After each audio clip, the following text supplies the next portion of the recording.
గారు, హరీష్ రావు గారు, లేకపోతే తారక రామారావు గారైనా దేశ భద్రతకు సంబంధించిన విషయంలో, రాష్ట్ర అభివృద్ధి విషయంలో మేము ఎక్కడ కాంప్రమైజ్ కాలేదు అధ్యక్ష. పొలిటికల్ విల్తో మేము దాని రాజకీయ ప్రేరేపితమైన నిర్ణయాల వైపు మేము ఎన్నడూ వెళ్ళలేదు అధ్యక్ష. కాబట్టి దయచేసి సభ ద్వారా నా రిక్వెస్ట్ ఒక్కటే, మీరు సూచనలు చేయండి, రాష్ట్రానికి ప్రయోజనం చేకూరే అంశాలను ప్రస్తావించండి. ఇప్పుడు మీరు నెంబర్ ప్రకారం మైక్ ఇస్తలేరు, అక్బరుద్దీన్ ఓవైసీ గారికి ఎక్కువ మైక్ ఇస్తురని.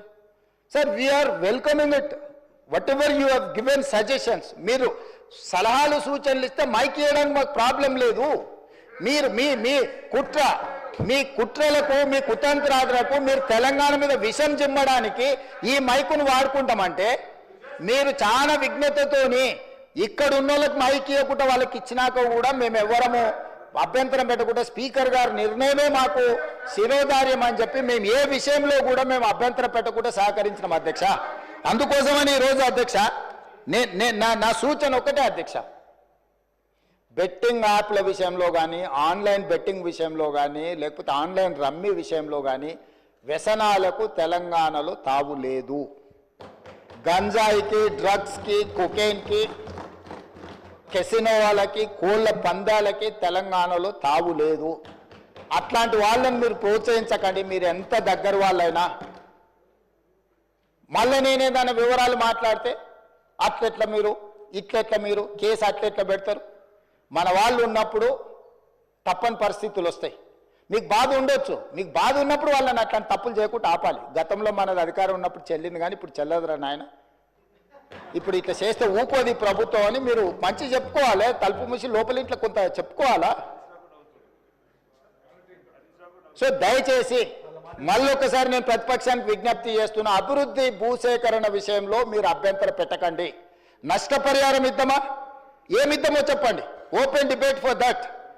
భూసేకరణ విషయంలో భూమి కోల్పోతున్న వాళ్లకు బాధ ఉంటుంది, దుఃఖం ఉంటుంది. ప్రత్యామ్నాయం ఏం చేద్దామో చెప్పండి. మూసి పరివాహక ప్రాంతంలో నష్టపోతున్న పేదలకు ఏమిద్దాము, ఒక మంచి కమ్యూనిటీ, ఒక గేటెడ్ కమ్యూనిటీ కట్టి వాళ్ళకి ఇల్లు కట్టిద్దామా, లేకపోతే వాళ్ళకి నష్టపరిహారం బాగిద్దామా, లేకపోతే ఫ్యూచర్ సిటీ రోడ్లో పోయే వాళ్ళకి ఏ విధంగా నష్టపరిహారం ఇద్దాము, లేకపోతే ఫ్యూచర్ సిటీలో భూసేకరణకు సంబంధించి ఎంత నష్టపరిహారం ఇద్దాము, లగచర్లలో పేదవాళ్ళ భూమి పోతే ఏమిద్దామో చెప్పండి. ఇది ప్రభుత్వ ఖజానాలో నుంచి ఇచ్చేది ఎవరు, వాళ్ళు కానీ నేను కానీ ఎవరు మన ఇళ్లలో నుంచి తీసిస్తలేము. ప్రభుత్వ ఖజానా నుంచి అభివృద్ధిలో వాళ్ళు సహకరించినప్పుడు వాళ్ళకు రూపాయి ఎక్కువ నష్టపరిహారం ఇచ్చి వాళ్ళని ఆదుకునే బాధ్యత మనది. వాళ్ళకు ఉపాధి కల్పించే అవకాశం ఉంటే వాళ్ళకు ఉపాధి కల్పిద్దాం, వాళ్ళ కుటుంబాలకు ఉద్యోగ అవకాశం కల్పించేది ఉంటే ఉద్యోగ అవకాశం కల్పిద్దాం. కానీ భూసేకరణనే మేము అడ్డుకుంటాము, మేము ముందుకే పోనీయము. వేసిన ఆయన మీ దాంట్లోనే తీసుకోరు, కరెక్ట్, మంచి క్వశ్చన్ అడిగాడు. మల్లన సాగర్లో కేసులు వేసిన ఆయన వాళ్ళ దాంట్లోనే తేలేడు, పాలమూరు రంగారెడ్డిలో కేసు వేసిన ఆయన వాళ్ళ దాంట్లోనే తేలేడు, బీరం హర్షవర్ధన్ రెడ్డి కేసు వేసిండు అధ్యక్ష పాలమూరు రంగారెడ్డిలో, ఎంబడే అక్కడనే పక్కన కూర్చున్నాడు అధ్యక్ష. సభ్యుడు ఇక్కడ లేడు, కానీ కేసులు వేసిన వాళ్ళని మొత్తం లిస్టు తీద్దాం. కేసులు వేపించింది వాళ్ళే,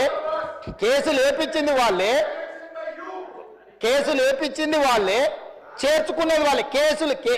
రాష్ట్ర అభివృద్ధిని అడ్డుకునేవాడు, కేసులు వేసి అడ్డుకున్న వాళ్ళను మీరు ఎట్లా కండువ కప్పారు అధ్యక్ష?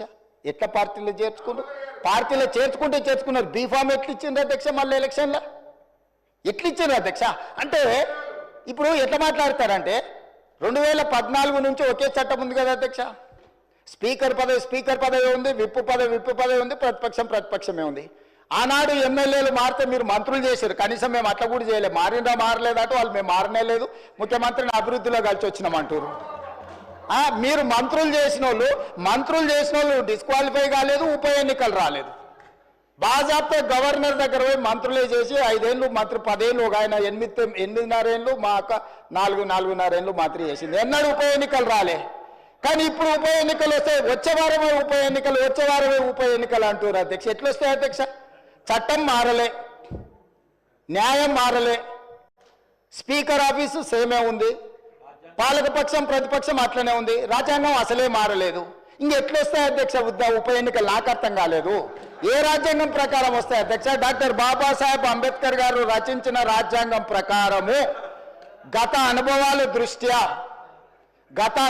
దృష్ట్యా ఎప్పుడు కూడా పార్లమెంట్ ప్రాక్టీసెస్ అండ్ ప్రొసీజర్స్ అని ఉంటాయి అధ్యక్ష. చట్టంలో గ్రే ఏరియా ఉన్నప్పుడు గతంలో ఎలాంటి విధి విధానాలను ఆచరించారు, సాంప్రదాయాలు ఎట్లున్నాయని చూస్తారు అధ్యక్ష. 2014 నుంచి 2019, 2019 నుంచి 2023 వరకు ఏ సాంప్రదాయాలను ఈ సభ ఆచరించిందో అచ్చం గదే సాంప్రదాయాలను మనం ఆచరిస్తాం అధ్యక్ష. అంతే కదా అధ్యక్ష? తమరైనా నేనైనా సేమ్ సాంప్రదాయాలనే ఆచరిస్తాం కదా అధ్యక్ష. సో అందుకోసమని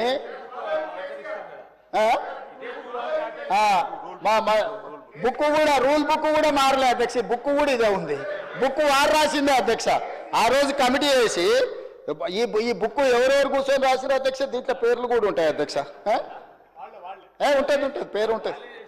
వాళ్ళు ఈ కమిటీలో ఎవరున్నారో కూడా ఇందులో పేర్లు ఉంటాయి అధ్యక్ష. అందులో మిత్రుడు వివేకానంద వీళ్ళందరూ కూడా సభ్యులే అధ్యక్ష.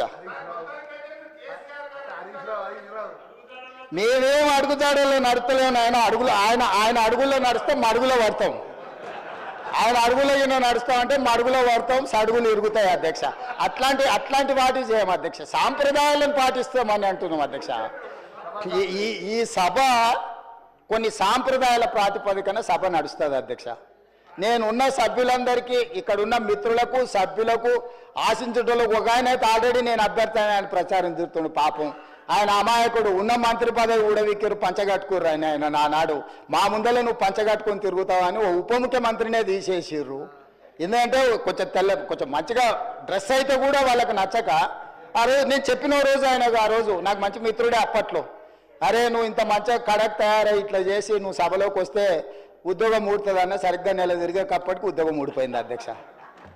ఇప్పుడు ఆయననే అమాయకుడే ఈ పాపము. వచ్చేసింది వచ్చే వారమే ఎలక్షన్ అని తిరుగుతున్నాడు అధ్యక్ష. నేను తమరి ద్వారా ఎవరైతే ఉన్నారో సభ్యులు ఎవరు ఆందోళన చెందాల్సిన పని లేదు. ఏ ఉప ఎన్నికలు రావు. వారి ఉప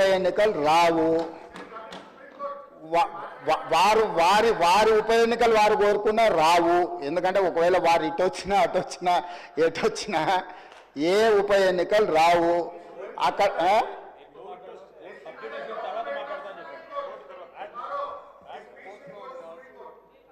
అదేవిధంగా హరీష్ రావు గారు బాగా గుర్తు చేశారు. విషయం సుప్రీంకోర్టులో ఉంది. ఆ సుప్రీంకోర్టులో సబ్జుడిస్ అయిన విషయంలో లోపల నేను మాట్లాడితే కొంత ప్రొటెక్షన్ ఉంది, కానీ బయట మాట్లాడే వాళ్ళకి ఎవరు ప్రొటెక్షన్ ఉండదు. Actual this house is immune for certain laws. ఈ సభలో మనం కొన్ని విషయాలు ప్రస్తావించవచ్చు. సభకు రక్షణ ఉంది తమ నాయకత్వంలో. కానీ సభ బయట ఉప ఎన్నికలు వస్తాయి, అయిపోయింది, వచ్చే వారమే ఎన్నికలు, మల్లవారమే ఎన్నికలు, ఇదంతా ఉత్తదే అధ్యక్ష. అదేంది జరిగేది లేదు, పోయేది లేదు, ఎవరు ఆందోళన చెందాల్సిన పని లేదు. ఎందుకంటే ఉప ఎన్నికల మీద మనం దృష్టి పెట్టాల్సిన అవసరం లేదు. అభివృద్ధి మీద నేను ఎందుకు ఇవన్నీ విషయాలు చెప్తున్నా అధ్యక్ష తమరి ద్వారా అంటే, మా దృష్టి ఎన్నికలు ఉప ఎన్నికల మీద లేదు. మా దృష్టి రాష్ట్ర అభివృద్ధి మీద, రాష్ట్ర సంక్షేమం మీద, రాష్ట్రానికి పెట్టుబడులు తీసుకురావాలని, తద్వారా ఉద్యోగ ఉపాధి అవకాశాలు కల్పించాలని, శాంతి భద్రతలను కాపాడాలని, ఈ రాష్ట్రంలో ఎవరైనా తప్పులు చేస్తే వాళ్ళ పట్ల కఠినంగా వ్యవహరిస్తామని చెప్పడానికే ఈ అన్ని విషయాలు నేను ఇక్కడ ప్రస్తావించిన అధ్యక్ష. అంతకుమించి వేరే విషయం లేదు. అందుకే ప్రతిపక్ష పార్టీకి నేను సూచన చేస్తున్నా, మీ పట్ల మాకేం ద్వేషం లేదు. మాకెందుకు ఉంటుంది? ప్రజలు మిమ్మల్ని శిక్షించిండ్రు. ఇప్పుడు మీరు ఒక బాధ్యతతో కూడుకున్న సలహాలు, సూచనలు ఇవ్వండి. తప్పకుండా వాటిని అమలు చేస్తాము. ఉప ముఖ్యమంత్రి గారు ప్రవేశపెట్టిన బడ్జెట్లో చాలా సహేతుకత ఉన్నది. మిగతా విషయాలు, చట్టాలు, సాంప్రదాయాలు మా శ్రీధర్ బాబు గారు అనుభవజ్ఞులు, ఎప్పటికప్పుడు బుక్ చూపిస్తూనే ఉన్నాడు, విషయాలు చెప్తూనే ఉన్నాడు. కాబట్టి దయచేసి అందరికీ నేను అడిగేది, అదేవిధంగా అక్బరుద్దీన్ ఓవైసీ గారు కూడా కొన్ని అంశాలను ప్రస్తావించారు. నేను వాటిని డీటెయిల్గా మాట్లాడతాను. ఏ ప్రతిపక్షమైనా మాకు ఇచ్చే సూచనలు మేము డెఫినెట్గా ఓ సమయంలో నేను హౌస్లో ఉన్నా లేకపోయినా మీరిచ్చే సభ్యులు ఏదైతే కోర్ ఇష్యూస్ రేజ్ చేస్తుందో వాటన్నిటిని నేను వింటూనే ఉన్నా, చూస్తూనే ఉన్నా. వాటిని పరిష్కరించుకొని ముందుకెళ్దాం. తమరు సభ్యులకు ఎవరెవరికి అవకాశం ఇవ్వాలనో తమరు అవకాశాలు ఇవ్వండి అధ్యక్ష. నా విజ్ఞప్తి ఒకటే, సూచనలకు సలహాలకు సమయం ఎక్కువ ఇవ్వండి. రాజకీయ దాడి చేస్తాం, ఎదురు దాడి చేస్తాం, క్షణికావేశంలో యాసిడ్ దాడులు అని చూస్తుంటాం కదా అధ్యక్ష. అట్లాంటి యాసిడ్ దాడులు లాంటి ఆలోచనలతో ఇక్కడ మాటలు మాట్లాడితే అది రాష్ట్రానికి నష్టం జరుగుతుంది. రాష్ట్రానికి నష్టం కలిగించే మాటలు ఎవరు అక్కడి నుంచి మాట్లాడినా, ఇక్కడి నుంచి మాట్లాడినా, ఎక్కడి నుంచి మాట్లాడినా వాటిని నియంత్రించండి అధ్యక్ష. ధన్యవాదాలు అధ్యక్ష.